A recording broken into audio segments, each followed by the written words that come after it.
Hey YouTube, what's up? It's KShar22 here bringing you guys a brand new video. Today what we'll be going over is disassembling a computer down, motherboard, everything, fans. We're going to do it all. First thing I would recommend is going to your local Walmart or Supercenter and purchasing what's called a Hyper Tough kit. My assembly kit has 77 piece. It's an electronic repair kit. I think I paid under 20 bucks for it, and it has just about every bit that you need to take apart a computer. For this computer, all the screws, bolts, everything just takes a Torx bit. So I'm going to go ahead and just do that. So the first thing that you're going to want to do with your desktop computer is take off the screws that are on the back side. So you need to access the side panel, so you should be looking for probably about 2 screws. To stay organized, I always find a container that has some sort of lid or just something. Some people like to use a electric static discharge mat or static discharge wrist.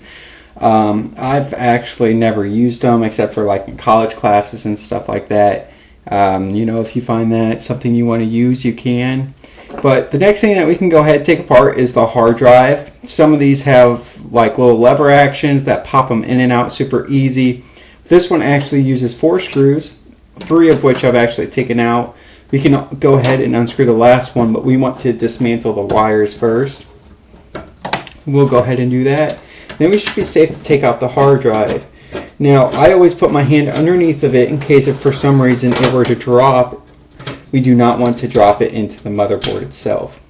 Take out the screw. We don't want to touch this green plate right here, but we can see it is a 80 gigabyte hard drive and it's 7,200 RPMs, which is rotations per minute. So that's how fast your data is going to read and write pretty much, is based off that rotation speed. The next thing is we can actually unplug this SATA cable and put that in our inventory. And the next thing that we're going to see is the CD drive.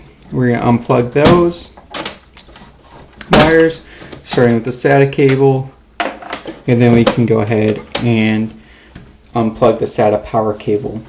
We're going to see these clips. We're going to have to take out the faceplate, which is typical for most computers. We have to take off the faceplate to get the CD drive out. So there's these 3 clips. We'll take that out and it'll pop the front plate off. Now, normally this CD drive would just slide out, but we've got a couple screws in it, so we're going to take those out. Sometimes these can be a little tricky because there might be a clip holding it in or some screws on the other side. You might have to take the other side plate off. But we'll just take out these screws and it will slide right out for us. This was an easy one for us.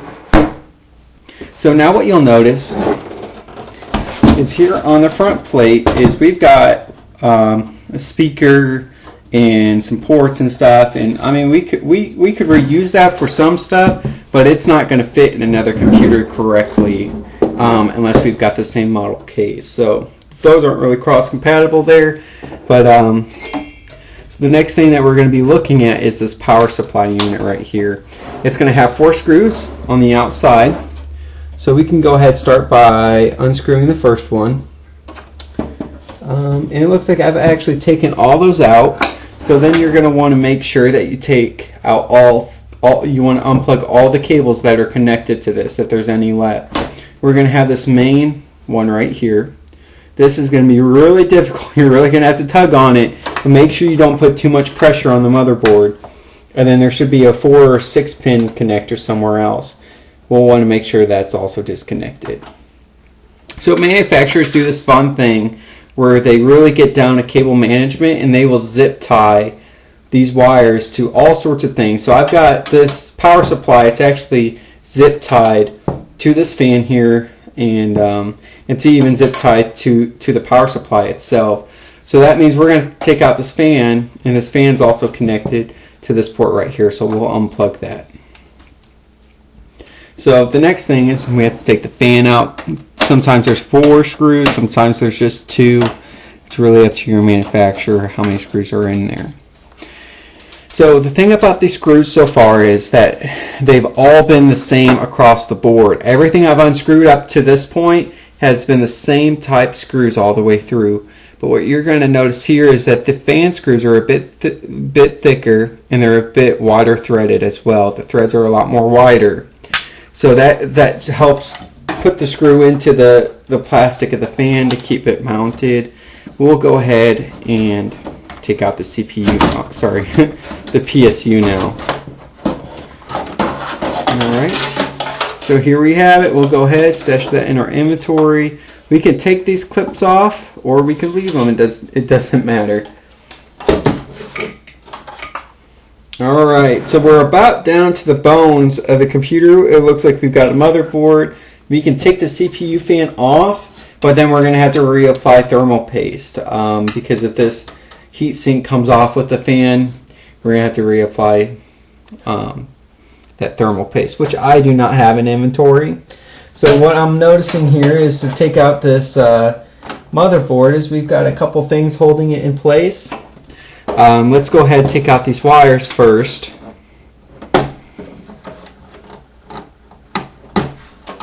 Sometimes, depending on what kind of motherboard you have and what kind of wiring you have set up, sometimes people tuck wires behind the motherboard and there's actually room in that back plate. And this one's even got maybe 1/4 of an inch for wire space behind it, and none of that's being used. These wires are going to the USB ports in the front, the power button, and the phone jack and stuff. But we can just tuck these away. We don't need those at the moment. So we can take out the CMOS battery. Normally I just take a flathead or something and I just push it against the notch and I'm able to release the CMOS battery. I normally put that with my screws. So it looks like we have multiple screws here that we need to take out. If you guys were wondering, these battery tower shaped things, these are actually capacitors. The little tiny dots that you see all over the motherboard are more than likely going to be transistors. Then of course you've got processing chips and memory chips located all over it. One of them is going to store your BIOS, and there's this little pin connector right here.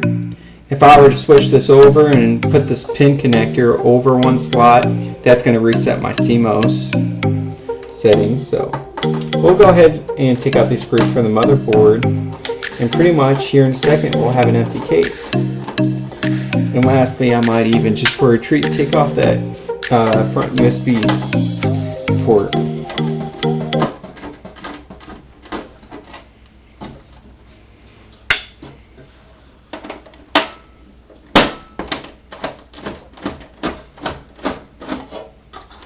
So I think one thing you guys will enjoy about computers is that they did one thing right a lot of times when they're putting together these cases and stuff. If you buy a pre-built, they use the same screws all the way through. Unlike when you go to work on a car or something, you just have to switch and switch and switch. At least that's the way it feels.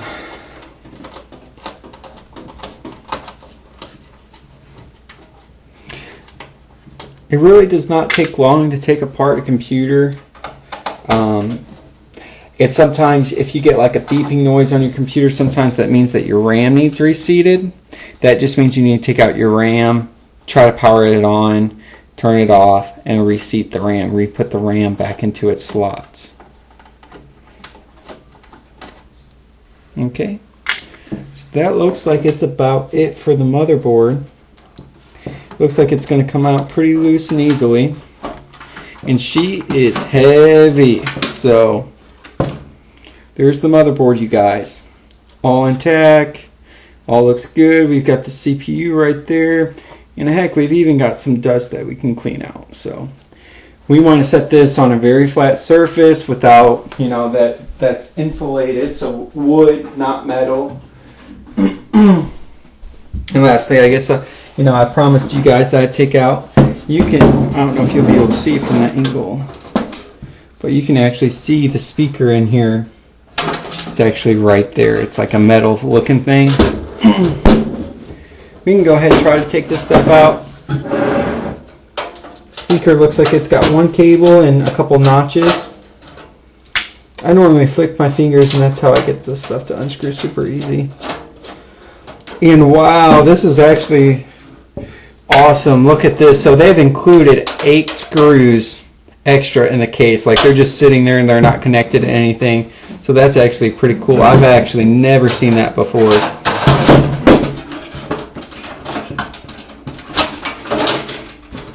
But here we've got our audio ports and our USB ports. That's pretty cool. And then lastly, we've got our speaker and our power button. Power button just has a little clip, so that pops right out. It's got a couple LEDs on it. And our fan should almost just pop out just as well. It looks like it's got a couple of metal clips. Oop.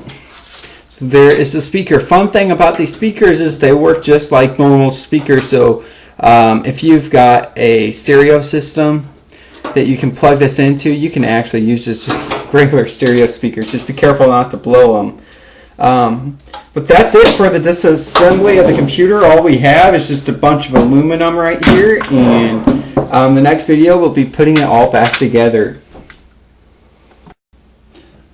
So I don't want to leave you guys curious about the power supply unit, so we're going to go ahead and take this apart. My fan's attached to it, and I'm just not in the mood to take care of that. So we're going to go ahead and take this apart. Now this actually,